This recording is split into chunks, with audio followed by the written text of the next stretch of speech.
Well, today is the first day of May, which means it is the start of Mental Health Awareness Month. And now a clinical social worker is releasing a new memoir shining a light on the mental health and the military. Tara Fields joining us now. Tara, thank you so much for taking the time.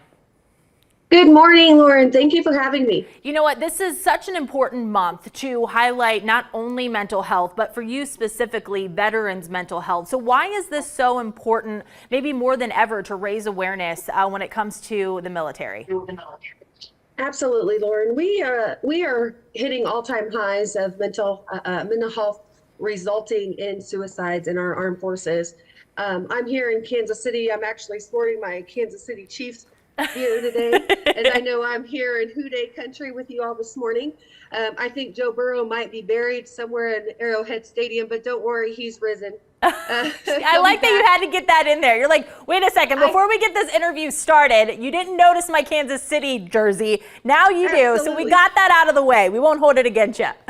Absolutely. Well, and I wanted to make the parallel between what's going on in our armed forces and suicides. And what I know the NFL and Major League Baseball, they're doing a lot for mental health and service members. So I want to just give a shout out to both organizations there as well.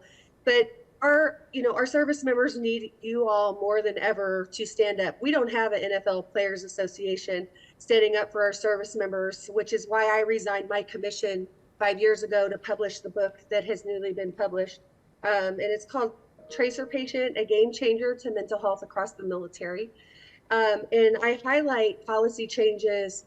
I go into toxic leadership. I go into sexual assaults, how and why these things are happening.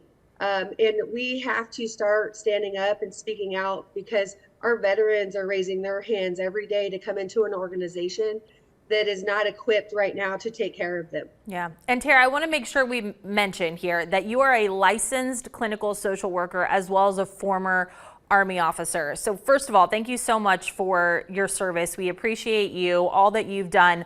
Why take this next step in writing a book, getting this information out there for those who need to hear it? Because our sons and daughters, ma'am, are ending their lives because they're waiting for appointments. We have very low numbers on military bases that are able to treat them.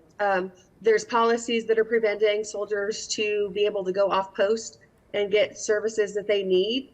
I'm a therapist in private practice off post, and I see 5 service members currently that have tried to go on post, can't get referrals off post, and yet are dying in those wait times. I refuse to stand by as our young men and women are dying in that uniform when they're voluntarily coming in to protect and serve us at night so we can sleep peacefully. We should be protecting them by making sure that they have the basic health care that they need so that they can go be our war fighters. What steps, should family members, friends take if they know somebody that's maybe struggling with mental health, specifically a veteran? Where do they turn? Who should be their first phone call? Their first phone call should be to providers off post. If you know your service member is hurting and you can't get what you need to on military installations, do not stop there. Do not. You know your service members. Help them, be them, escort them, okay? Reassure them that their lives are more important than the mission. And I say that, yes, we can't take care of the mission without taking care of ourselves. Yeah. That is not selfish. That is vital to every person that wears that uniform and beyond. We can't be what we need to be for our family members, whether you serve or you're a civilian. You have to take care of yourself. So if you're that concerned parent, go to your kid, go to your, if you're that concerned squad leader, escort that soldier where they need to go.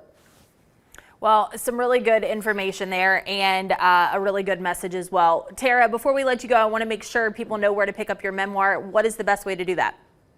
Yes, you can get us. The book is on any place you can get a book. Amazon, Barnes and Noble.